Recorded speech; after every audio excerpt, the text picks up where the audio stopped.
I sound calm when I speak now, but there was a time when I woke up every morning wishing I could disappear without anyone noticing. Not in a dramatic way, not in a way that made headlines or scared people. I just wanted to fade, quietly, gently, like mist lifting from the ground before anyone realized it was there. Back then, people often told me I seemed fine.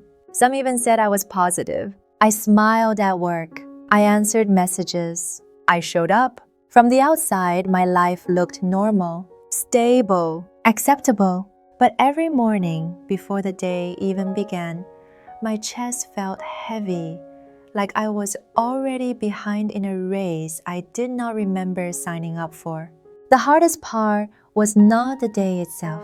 It was waking up. The alarm would go off, and before my eyes fully opened, my mind was already running. I had not even moved yet, but my body felt tired. My heart beat faster for no clear reason. My first thought was never hope. It was something like, I did not sleep enough, or I do not have the energy for this again, or simply, not today. I did not hate my life. That is important to say. I just felt exhausted by the idea of continuing it exactly as it was. I would lie there staring at the ceiling, bargaining with myself. 5 more minutes. Just breathe. Just get through the morning. The weight was not panic. It was quieter than that. Heavier. A slow pressure that made even simple things feel difficult. Brushing my teeth, answering a message, choosing clothes. Everything felt like effort before the day had even started. What made it worse was the guilt. Nothing was technically wrong. I had a job. I had people who cared about me. I had reasons to be grateful. And because of that, I kept telling myself I had no right to feel this way. So I pushed it down. I smiled harder. I tried to think positively. I told myself to be better.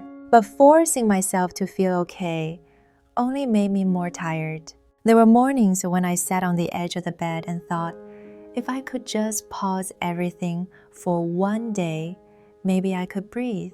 I did not want to disappear forever. I just wanted relief. A break from the constant pressure of being myself. I never talked about this out loud. I thought it meant something was wrong with me. I thought it meant I was weak or ungrateful or broken in some invisible way. So I carried it quietly, day after day, morning after morning, until one morning something small shifted. Nothing in my life changed that day. I did not quit my job. I did not move to a new place. I did not suddenly feel hopeful. I just lay there and thought something different. For the first time, I wondered if the problem was not my life yet. Maybe the problem was how I was meeting it. And that was the moment everything began to change. Mornings were the hardest part, even though nothing bad usually happened in them. There was no emergency waiting for me, no crisis at the door, no loud argument, just a quiet room, pale light coming through the window, and a body that already felt like it had run out of strength before the day had begun. The alarm sounded the same every morning, but my reaction never softened. My stomach tightened as soon as I heard it. My shoulders pulled up toward my ears. Sometimes my jaw was already clenched before I realized it. I had not spoken to anyone yet, but my body was bracing itself like something was about to go wrong. I learned quickly that anxiety does not always shout. Sometimes it whispers. Sometimes it just sits there, heavy and patient, making everything feel slightly too much. I would reach for my phone without thinking. Notifications, messages, news, other people already moving, already doing things, already living. Each screen made me feel later, slower, further behind. I compared myself before I even stood up. I judged myself before I even brushed my teeth. It felt like starting every day with a quiet accusation. Why are you tired already? Why can everyone else handle this? Why does this feel so hard for you? I told myself to push through. I told myself to be grateful. I told myself to stop being dramatic. None of it worked. The more I argued with my own mind, the louder it became. The more I demanded positivity, the more resistance I felt inside my chest. Some mornings, I sat on the edge of the bed and stared at the floor for a long time. I counted the cracks in the wood. I listened to the distant sounds of traffic. I delayed the moment I had to officially begin. It was not laziness. It was fear mixed with exhaustion, a deep reluctance to step into another day that felt heavy before it even started. What made mornings especially cruel was how invisible the struggle was. If someone had walked into the room, they would have seen nothing wrong, just a person sitting quietly, breathing, alive. There were no tears, no shaking hands, no obvious signs of distress, but inside, everything felt tight, like I was holding myself together with effort alone. I kept thinking that if I could just fix my mornings, everything else would follow. So I tried. I tried waking up earlier. I tried exercising. I tried drinking more water. I tried motivational videos. I tried planning my day the night before. I tried telling myself that today would be different. Each attempt came with hope. Each failure made the mornings heavier. Over time, I started to dread going to sleep because sleep only meant another morning was coming. That was when I realized how deep this had gone. The problem was not just stress. It was not just tiredness. It was the way my mind met the day, already prepared to defend itself. I remember one morning very clearly. The room was still dark. Rain tapped softly against the window.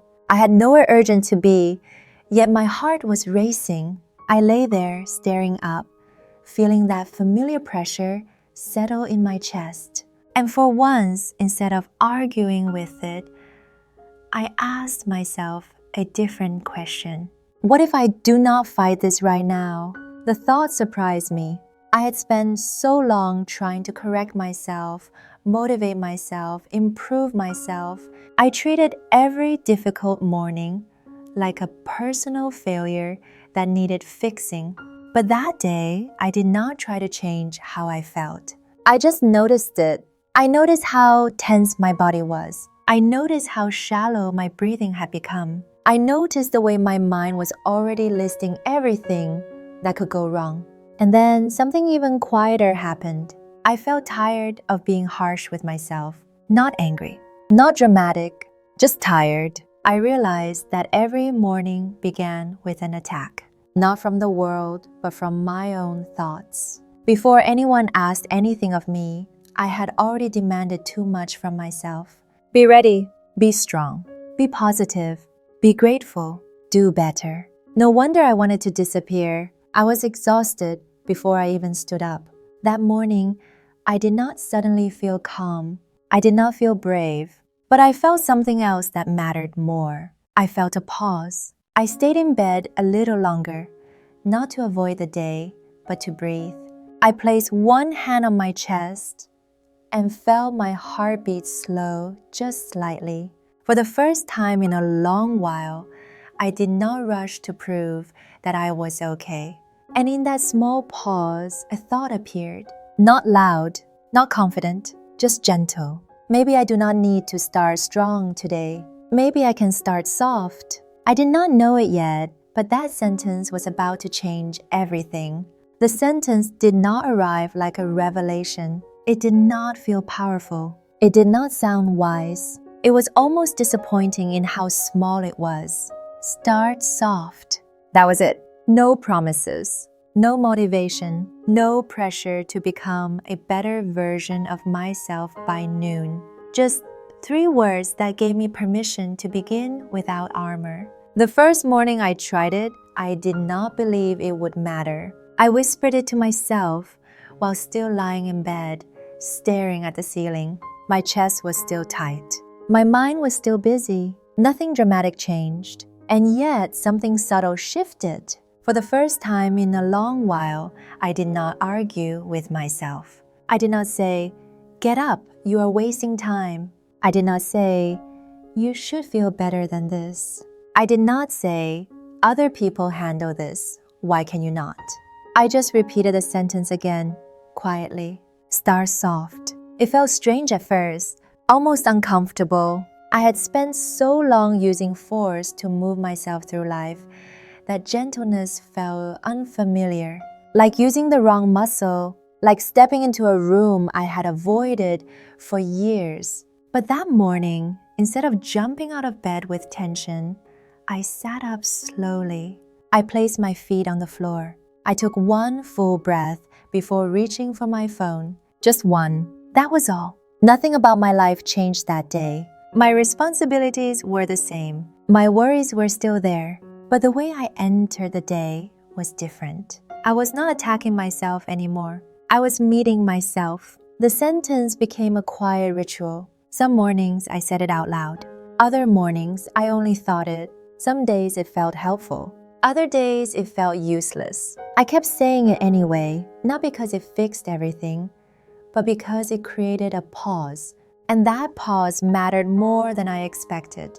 In that pause, my mind had less space to spiral. I noticed my body more, how tense my shoulders were, how shallow my breathing had been. I noticed how often I treated urgency as an emergency, even when it was not. Starting soft did not mean avoiding the day. It meant entering it without violence. Over time, the sentence began to evolve. Some mornings it became, "I do not have to solve my life today." Other mornings it was, "This moment does not decide everything." Sometimes it was simply, "I am still here." These were not affirmations meant to convince me of anything. They were anchors, small reminders that I did not need to be ready, confident, or optimistic to begin. I started to understand something important. Positivity is not a feeling. It is a direction. I could feel anxious and still choose not to add shame. I could feel tired and still choose not to rush myself. I could feel low and still choose a gentler thought. That choice did not erase the discomfort, but it stopped it from growing. The biggest change was how I spoke to myself. Before, my inner voice sounded like a strict supervisor, always disappointed, always demanding. Now, it sounded more like a steady presence sitting beside me saying, "We will take this one step at a time." There were mornings when the sentence felt like it did nothing at all. I still felt heavy. I still wanted to stay in bed. On those days, I reminded myself that softness does not mean instant relief. It means patience, and patience accumulates quietly. Weeks passed, then months. I did not suddenly become a morning person. I did not wake up excited, but I also did not wake up wanting to disappear. The dread softened. The pressure loosened its grip. I began to trust that I could face the day without hurting myself in the process. One morning, I noticed something that surprised me. I woke up, and my first thought was not fear. It was neutral, calm, almost curious. That was when I realized how far I had come. Not because I felt good, but because I had stopped making myself feel worse. The sentence did not change my life overnight. It changed how I entered it, and that was enough to begin. The changes that saved me were not the kind people applaud. There were no announcements, no dramatic decisions, no moment where everything suddenly made sense. Most people around me did not notice anything at all. And that was part of why it worked. I stopped trying to explain myself. I did not tell people I was working on my mindset. I did not share inspirational quotes. I did not post about healing. I simply began to make quieter choices, the kind that felt almost invisible, but slowly changed how I moved through my days. One of the first things I learned was that my energy was not unlimited. I had spent years acting like it was, saying yes when I wanted to say no, staying in conversations that drained me, forcing myself to keep up, even when my body was clearly asking for rest. I thought being strong meant being available. I thought being positive meant enduring everything with a smile. I was wrong. Strength, I realized, was choosing what I could carry. I started small. I stopped checking the news first thing in the morning. I noticed how certain headlines tightened my chest before I even finished reading them. So I delayed them. Not forever, just until I felt steady enough to receive them without collapsing inward. I muted notifications that made my heart jump every time my phone lit up. I let messages wait. I reminded myself that urgency is often learned, not real. At first, this felt uncomfortable. I worried I was becoming irresponsible. I worried people would think I did not care. But something surprising happened. The world did not fall apart. The people who mattered adjusted, and the ones who demanded constant access to me revealed something important about themselves. Protecting my energy did not make me cold. It made me clear. I began to notice patterns. Certain conversations left me feeling hollow, even if nothing obviously bad was said. Certain habits drained me quietly, day after day. Endless scrolling, comparing my pace to other people, replaying old mistakes in my head as if punishment would somehow make me better. So I practiced stepping away. Sometimes that meant leaving a room earlier than usual. Sometimes it meant changing the subject. Sometimes it meant stopping a thought mid-sentence and saying, not out loud, but firmly, "This is not helping me right now." That sentence became another anchor. Not everything deserves my attention. Not every thought deserves completion. I also changed how I thought about gratitude. For a long time, gratitude felt like pressure, a reminder of how I should feel instead of how I actually felt. When I was struggling, telling myself to be thankful only made me feel more disconnected from my own experience. So I let go of forced gratitude. Instead, I practiced noticing when the light in the room felt warm, noticing when my coffee smelled familiar, noticing when a moment passed without hurting me. Gratitude stopped being a performance and became a pause. On hard days, that pause was small. Sometimes it was just a thought, I made it through this hour.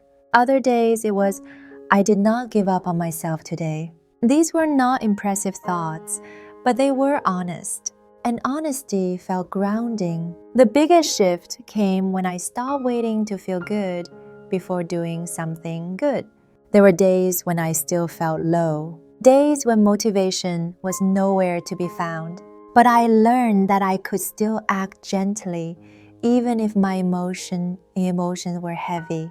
I could still send a kind message. I could still take a walk. I could still do one small thing that aligned with who I wanted to be. Doing those things did not erase the sadness. It reminded me of my values. And values are steadier than moods. Slowly, without ceremony, my days began to feel more spacious. I was not rushing as much. I was not constantly bracing myself. I allowed myself to rest without explaining it. I allowed myself to change my mind. I allowed myself to be quiet. One afternoon, someone said to me, "You seem calmer lately." I almost laughed. Not because it was untrue, but because they had no idea how much work that calm represented. It was not the absence of struggle. It was the result of hundreds of small decisions to stop being cruel to myself. Calm did not arrive all at once. It grew. And the most important part was this. I did not need anyone to witness it for it to be real. I was no longer trying to disappear. I was learning how to stay. I wish I could say that one day I woke up and everything felt easy. That did not happen. There are still mornings when my body feels heavy. There are still days when my mind tries to rush ahead, listing worries before I even stand up. The difference now is not the absence of those moments. It is how I meet them. I no longer wake up wanting to disappear. That realization came quietly. There was no celebration, no dramatic relief, just an ordinary morning. When I opened my eyes and noticed that the familiar dread was not there, not replaced by joy, just gone. In its place was space. Space to breathe, space to choose, space to begin without hurting myself. I used to believe positivity meant being cheerful, energetic, unshaken. I thought it belonged to other people, people who were built differently, people who had more resilience than I did. I thought my calm now was something I lacked back then. I see it differently now. Calm is not something you are born with. It is something you practice returning to again and again, quietly, imperfectly. What changed my life was not a big decision or a sudden breakthrough. It was a series of small permissions. Permission to start soft.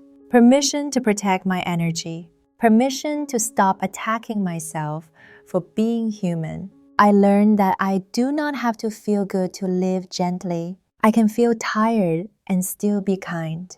I can feel unsure and still take one small step forward.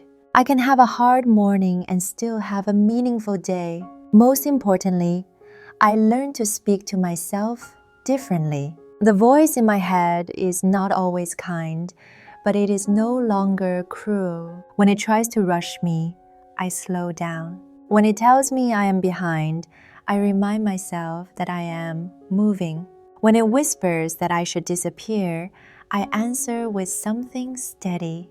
I am still here. That is enough for now. If you are listening to this and something in it feels familiar, I want you to hear this clearly. You are not broken. You are not weak. You are not failing at life because mornings feel heavy or because positivity feels far away. You do not need to change your whole life to feel better. You only need one softer beginning.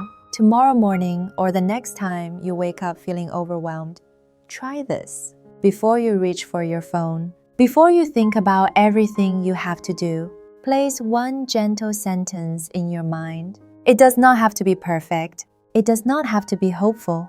It just has to be kind. Let that sentence be the way you greet yourself. Because sometimes the most powerful thing you can do is not push forward or disappear. It is stay, breathe, and begin again, just a little more gently than before. So I will leave you with a question that changed everything for me. What is the first sentence you want to hear in your own voice tomorrow morning?